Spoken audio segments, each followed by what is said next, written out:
Nah, maka mulai malam hari ini pelan-pelan direnung-renung, ini bukan hidup kita. Demi Allah. Ya kita ini hidup yang dihidupkan. Kalau kalimat yang dihidupkan berarti kita mati. Dihidupkan. Kalau gitu yang hidup ini siapa?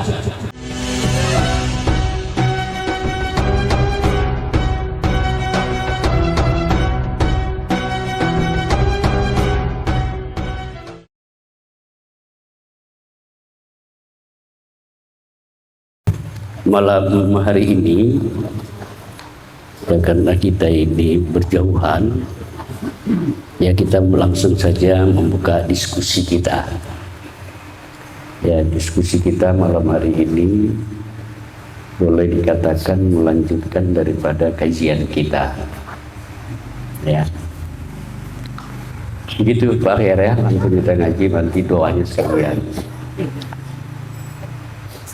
Ya, jemaah yang dimuliakan Allah, sebagai pengantar untuk kita renung-renungkan. Ketika kita nanti kembali kepada Allah, ya, ada orang yang kembali kepada Allah itu dengan cara membawa ilmu dan amal, serta membawa ma'rifat.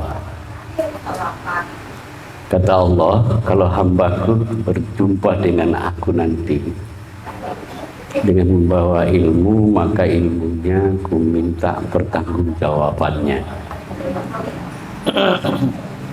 Yang kedua, kalau dia nanti kembali kepadaku membawa amal, amal itu pun akan kupertanyakan dan ku minta pertanggungjawaban. Dan orang yang datang atau kembali kepada diriku, dia bawa ma'rifat, itu pun kupertanyakan dan ku minta pertanggungjawaban. Maka hanya orang yang membawa diriku, kata Allah, itulah orang yang bisa sampai kepadaku. Nah, kalau kita pertanyakan itu pada diri kita jemaah sekalian, kira-kira sudah bisa nggak kita ini pulang nanti? Ya walaupun sebenarnya pulang itu bukan menunggu nanti. Kita ngaji hakikat ini kan salah satu dari perjalanannya adalah untuk pulang kepada Allah. Maka ngaji hakikat, kita yang sekian orang ini ramai malam hari ini, sebenarnya ngaji hakikat itu kita ini nekat banget ya Junaidi. Kenapa? Karena kalau orang ngaji hakikat itu cepat matinya. Pikir-pikirlah itu sebelum terlambat. Ya kan? Kalau orang ngaji hakikat cepat mati. Tapi jemaah saya rasa paham maksudnya. Iya kan? Jadi seperti itu. Jadi yang menarik dari muqaddimah itu, yang memang penting kita untuk renjamkan kedalaman diri kita di dalam batin kita. Ternyata orang yang sampai kepada Allah itu adalah orang yang menghadap kepada Allah membawa diri Allah.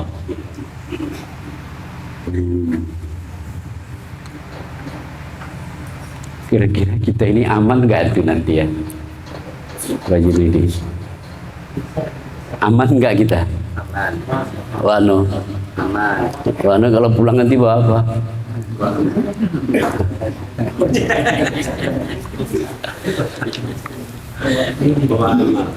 Bawa amal ya.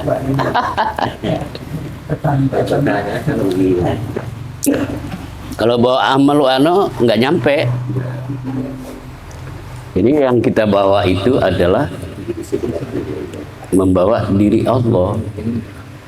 Nah, kendati memang hadis itu bercerita tentang kematian, tapi lebih dalam lagi, ya ketika katakan kita dipanggil Allah, ya dipanggil Allah lewat azan, Sebenarnya yang dipanggil Allah di diri kita bukan diri kita, tapi diri Allah itulah yang dipanggil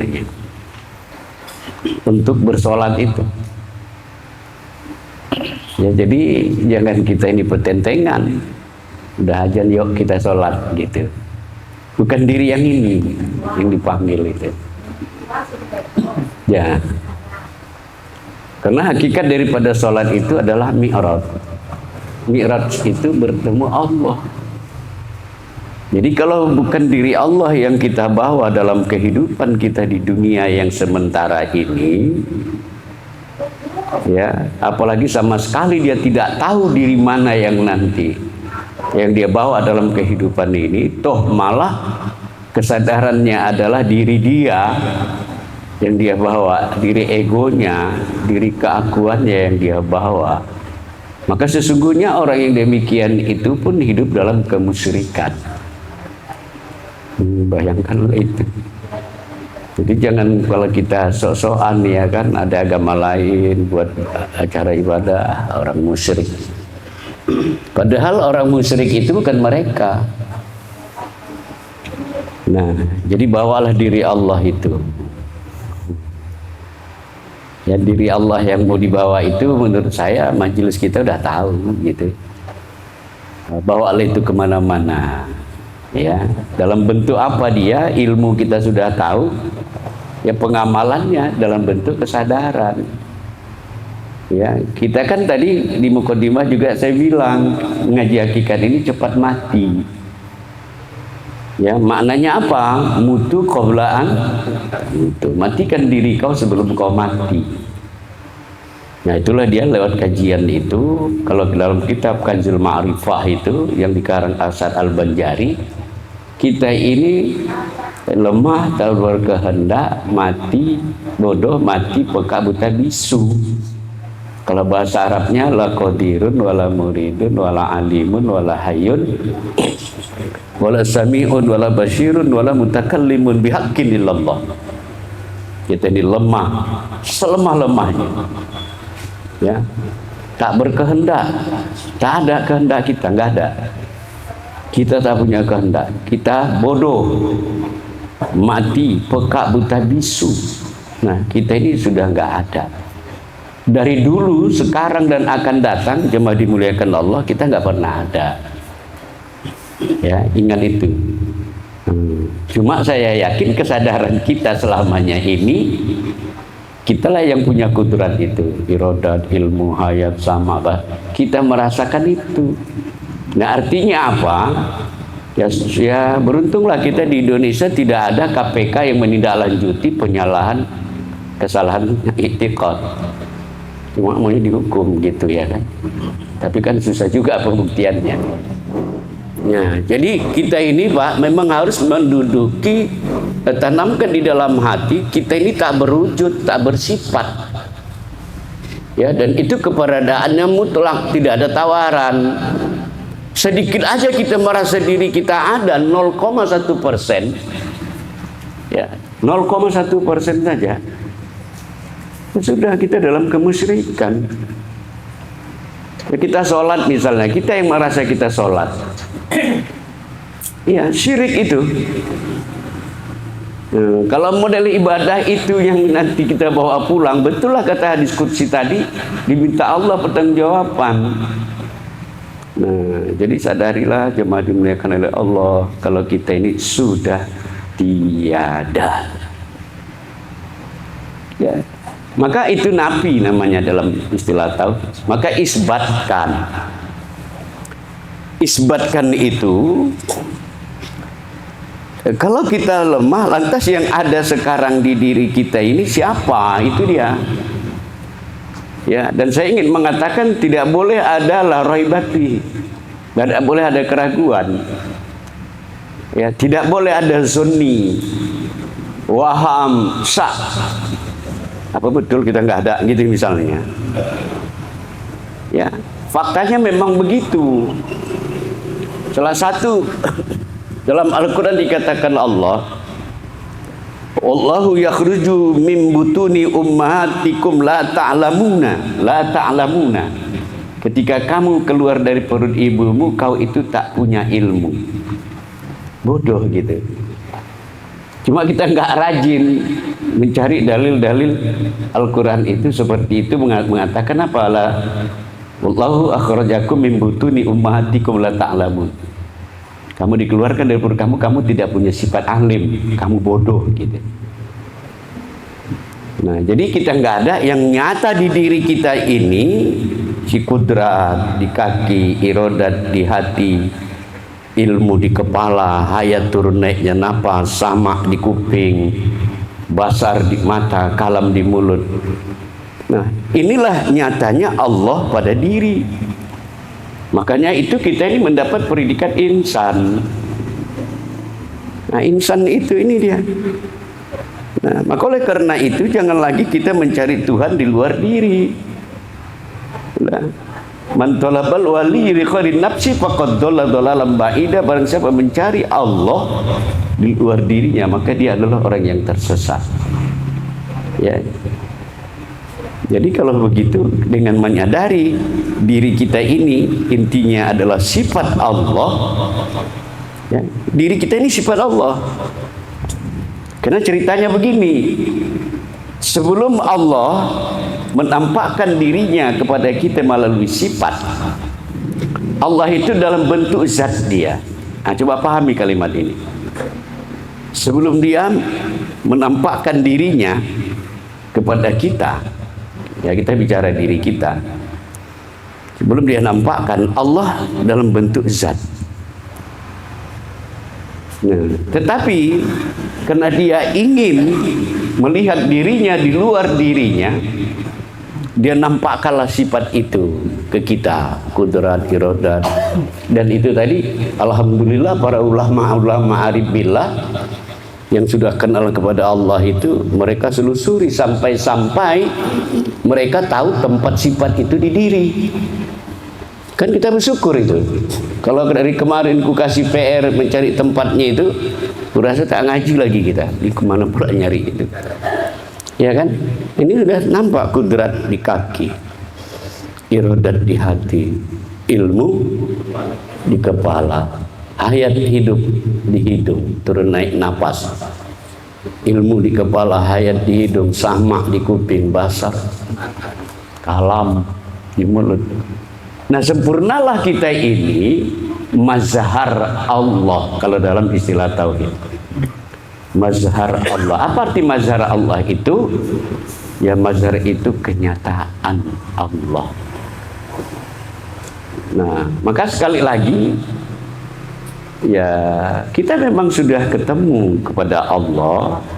Cuma konsep logika kita mana ketemu itu nggak bisa nerima. Karena mau kita ketemu itu kayak gini gitu kan. Padahal dengan menyadari diri kita ini sifat Allah, ya, karena kita punya batasan, bisa ketemu Allah tidak bisa lewat zatnya, tapi melalui sifatnya. Tapi ingat, kalau kita mencari manis, ya minum aja gula. Artinya apa? Sifat tidak akan berpisah dengan zat. Nah, itulah maknanya wa huwa ma'akum aina ma kuntum fasama wajhullah. Aku serta kamu dimanapun kamu berada. Mana pernah kita terpisah? Nggak pernah kita terpisah. Nah, jadi nyata betul. Maka kalau kita menjawab pertanyaan di atas tadi, ya hidup ini wajib membawa Allah, itulah maknanya. Kemana-mana dia sudah serta. Cuma kita kesadarannya nggak begitu. Ya, pas ngaji gini sadar dia yang melihat ini kau ya Allah. Ya kan? Nah, cuma kalau pas nanti nengok mangga orang, lupa kita. Yang menengok tetap balik biji mata kita. Hilang Tuhan di situ. Maka saya sering katakan kepada kita sekalian, ya latihlah untuk merasakan kehadiran Allah melalui sifat itu. Bagaimana caranya? Sadari yang melihat ini kau ya Allah. Ya, maka terlarang dan sungguh terlarang ketika kita melihat yang kita rasakan kita yang melihat. nggak ada Allahnya. Maka cara melihat untuk merasakan kehadiran Allah itu, ya sadari yang melihat nih kau ya Allah, gitu. Kita kan melihat itu melihat objek. Apa yang kita lihat, kalau lihat mobil, mobil yang kita lihat. Lupa kita kesadaran yang melihat ini kau ya Allah. Nah, seperti itu. Ketika kita jadi makmum dalam salat berjamaah, ada sifat sama mendengar, sadar kita si sama ini kau ya Allah. Ketika dia mendengar, nikmati, ya inilah kebersamaan Allah itu. Ya, ketika kita berpikir, pandang sifat alim itu, si alim itu. Kalau si alim yang berpikir, kita nggak stres. Cuma karena kita yang berpikir, kita udah nggak ada. Cuma kita ada-adakan. Makanya cerita hantu pocong itu sudah lama adanya. Cuma hantu pocong sekarang ini, Pak Junedi, dia dalam bentuk seperti kita ini. Hantu pocong juga. Iya kan? Ketika kita melihat, mendengar, semua rasakan, bergerak kita, bekerja, rasakan kudrat Allah itu. Nah, maka makrifat dengan Allah bisa melalui akal, tetapi untuk merasakan kehadiran Allah dengan rasa itu. Ya, maka sekali lagi, kalau tadi kata Nabi, matikan dirimu sebelum kau mati, ya maksudnya jangan dimiliki sifat itu. Kemudian kita jangan merasa kita itu berkudrat, berirodat, berilmu, jangan, nggak boleh. Ya, Allah sudah singgung itu dalam surah Al-Ma'un, fawailun lil musallin, celakalah orang yang sholat. Bayangkan orang yang sholat celaka. Maka terakhir kata tetangga sebelah, maka aku tak mau sholat, kata dia. Dipegangnya betul ayat itu. Celakalah orang yang sholat. Karena dia nggak ngaji, ya kan. Nanti kalau tanya Tuhan, ayat itu aja aku bawa, kata dia. Seperti itu. Nah, jemaah yang dimuliakan oleh Allah, maka jalan apa lagi kita untuk bisa merasakan kehadiran Allah? Ya, saya tidak mengatakan kita mau jadi Allah. Merasakan kehadiran Allah itu, langkah-langkah yang harus kita lakukan adalah, ya, seperti apa yang dilakukan Rasulullah. Apa katanya? Ukhrija angka. Maknanya apa? Tinggalkan dirimu. Diri mana yang ditinggalkan? Diri ego tadi, diri keakuan itu. Ya, keluar kau dari diri itu. Nah, ingat kawan-kawan ya, itu dua pilihan saja kok. Kalau kita merasa diri kita yang beribadah itu, tidak kita pandang yang beribadah itu sifat Allah Ta'ala yang di diri itulah sebagai aktor utamanya dalam bentuk manusia. Tapi kita yang menganggap kita beribadah, ya Allah, ego itu. Apa kata Allah? Ya ayyuhalladzina amanu innamal musyrikuna najasun. Ya, itu najis batin. Ego kita itu najis batin. Bayangkan Pak, sudah sekian lama kita hidup ini, sholat kita masih pakai ego, berarti dalam keadaan bernajis. Nah, bagaimana mungkin kabul doa, mana mungkin ibadah diterima kalau yang bernajis? Kalau najis jahir bisa dibersihkan dengan air mutlak. Tapi kalau najis batin, keakuan kita itu sebagai hijab, ya itu tidak bisa. 7 samudra, 7 lautan, membersihkannya nggak bisa. Maka membersihkan najis batin itu, tinggalkan dirimu. Maka kata Allah kepada Nabi, ya Muhammad, kip ya Muhammad, diam engkau ya Muhammad. Maksudnya apa? Diri egonya. Ya, diam kau, ya, keep ya Muhammad. Lanjutnya apa? Ana rabbuka yusolli, akulah Tuhanmu yang sholat di diri kau itu. Nah, dia jadi bimbing begitu.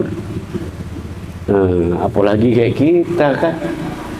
Nah, makanya itu umat ini karena memang sholat itu, mohon maaf, ya dianggapnya itu hanya ritual saja.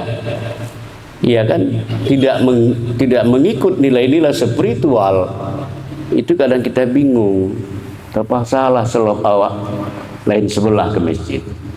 Kalau sandal yang mahal hilang gitu. Iya. Nah, kok bisa ada maling ya di masjid kan gitu. Aneh juga memang. Apa istilah itu? Sanusi ya? Bukan sanusi ya. Menunggu silap itu. Karena ada istilahnya itu. Jadi seperti itu. Coba kita lihat.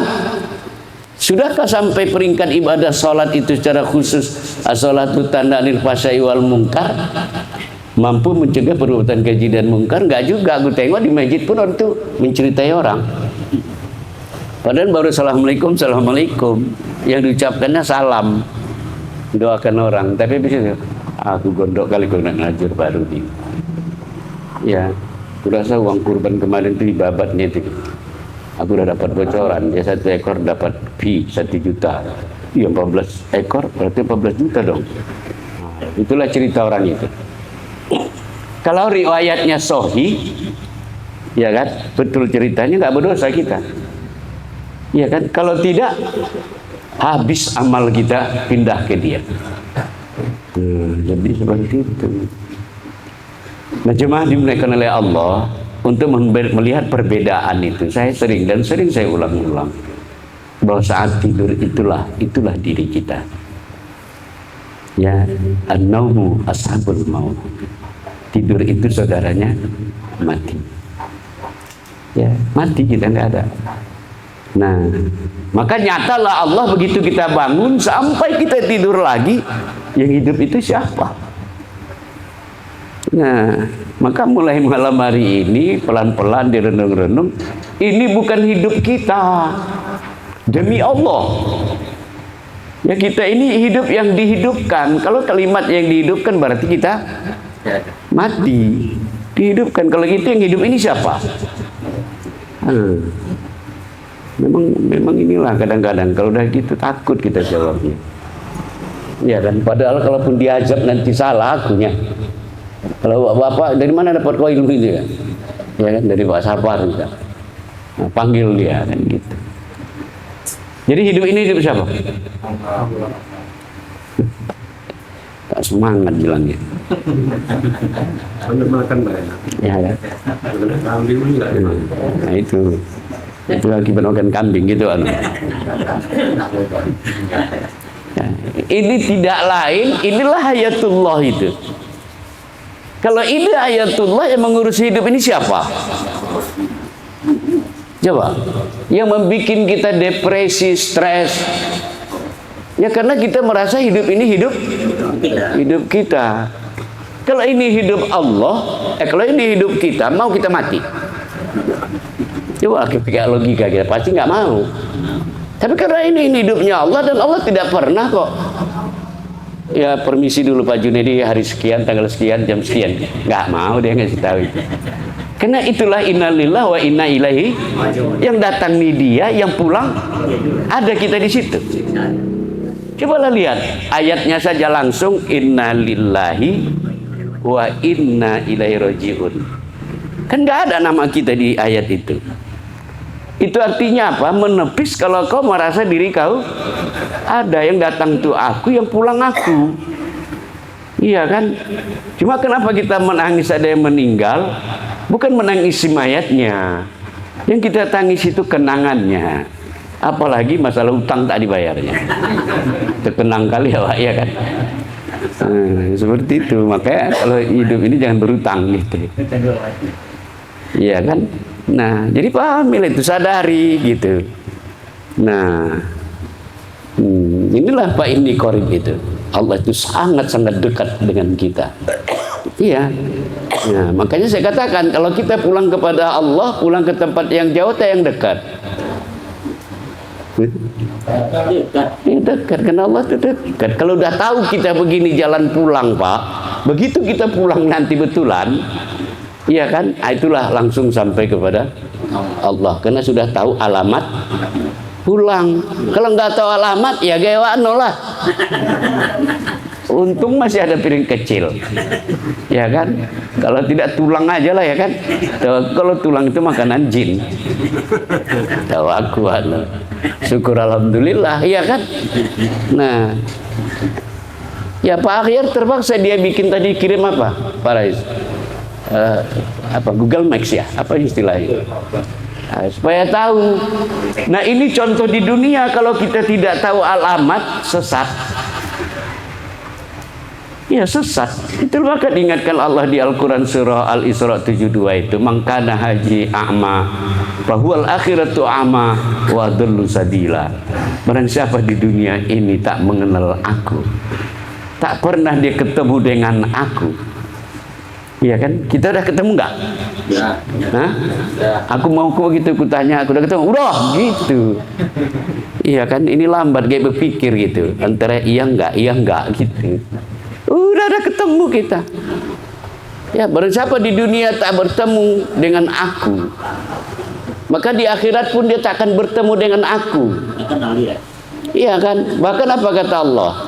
Ya dalam hadis qudsi itu menyatakan, kalau kau tak kenal aku, kata Allah, aku pun tak mau mengenal kau. Itu baru sedap dia. Maka bangunlah kesadaran ketuhanan itu. Nyata Allah bukan zatnya. Ya, karena tidak mungkin. Karena zat Allah itu mukhalafatuhu lil. Ya, itu dia.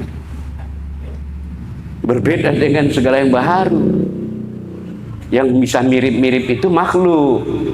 Kayak saya dulu waktu lajang, ya kan, calon istri saya waktu itu bilang saya apa, abang mirip Ustadz Uje, kata dia. Kalau mirip itu ya nggak apa-apa, gue bilang. Jangan asal jangan mati cepat, gue bilang kan. Iya kan. Nah jadi seperti itu. Sudah nyata betul dia. Maka sadarilah. Ya saya tadi pagi cerita-cerita sama Pak Rais setelah saya pulang dari bank. Saya nggak tahu kok bisa di bank dapat hidayah gitu. Iya kan. Salah satu contoh, coba kawan-kawan praktekkan saat ini. Ketika kita memandang, mata ini kita gunakan memandang, dengan cara waktu memandang itu seolah-olah kita melihat pemandangan yang indah. Apakah itu gunung, lautan, apa yang kita, ketika kita memandang yang indah, kan kita apa ya, takjub atau itu rileks gitu. Paham itu maksudnya? Coba praktekkan itu. Waktu kita memandang itu, seolah-olah kita, walaupun sekedar tisu ini aku pandang, tapi tetap aku cara memandangku, ya kan, dengan cara ini indah. Maka zat endorfin di diri kita itu terbuka, dia bisa kita tenang ya ketika merasakan. Tetapi lebih dalam, kalau bisa kita menyadari yang memandang ini dia, tapi dalam keadaan seperti itu. Kudrat pun begitu, dengan rasa takjub kita senang ya merasakan itu, sehingga satu persatu ini pengalaman ya, nggak ada dari kitab. Nah, lakukanlah itu. Kalau kita memandang sesuatu itu dengan enak gitu, melihat seolah-olah melihat pemandangan, dia maka mengikutlah mulut kita dengan senyum. Nah, rasakan ketenangan itu. Ketika kita mendengar imam, ya mendengarkan itu, ya suara itu walaupun cemplang, tetap kita mendengarkan itu dengan rasa senang. Ya enak dia. Nah disitulah kita merasakan sifat itu. Ya kan? Ya aku inilah kan, mendenyut aja belai. Kadang-kadang nggak sanggup. Tapi kadang-kadang dikasih Allah jalannya. Kata Allah apa? Ustaz Sapar. Sifat Allah itu bukan hanya kudrat, iradat, ilmu, hayat, sama basar. Pak Akhyar, denyut itu pun sifatku, kata Allah. Oh kalau begitu, pandanglah denyut itu sifat kau gitu. Terus saya dilawan, dan saya dilawan. Ya, rasakan aja gitu. Oh. Jadi kalau begitu jadikan aja dia tasbih. Ya kan? Tasbihnya apa? Ketika dia sakit, ya pandang itu zikir gitu. Nah, Dia seperti itu. Jadi apalagi daging sekecil ini, Allah menunjukkan dirinya aja itu, kembalikan sama dia. Jadi seperti itu. Nah, jemaah yang dimuliakan oleh Allah Subhanahu wa taala, ya jangan pernah kita merasa kita putuskan hubungan itu, ilmu itu, tapi kapan, bila dan di mana saja, karena Allah, hadis Nabi mengatakan ittaqillah haitsuma kunta. Bertakwalah kamu kepada Allah kapan, bila dan di mana saja. Artinya bawalah diri Allah itu. Ya kan? Sudah tahu kan diri Allah di diri kan? Nah, jadi seperti itu. Ya, mudah-mudahan tak usah panjang-panjang. Awak tengok tunduk, oh, ini mungkin paham gitu ya kan? Sebenarnya tunduk itu kan kenapa? Ya maklum lah, baru pulang kerja capek. Saya pun nggak bilang kena ngantuk. Ya capek, mau bilang apa? Ya kesimpulannya apa? Ya bawalah diri Allah, tinggalkanlah diri kita dengan apa? Dengan ilmu dan kesadaran. Ya, bermakrifat bisa pakai akal, tapi merasakan Allah lewat rasa. Nah itu saja ya, mudah-mudahan bermanfaat buat kita. Jadi tengah-tengah kehidupan yang mengharapiku ini, yang saya katakan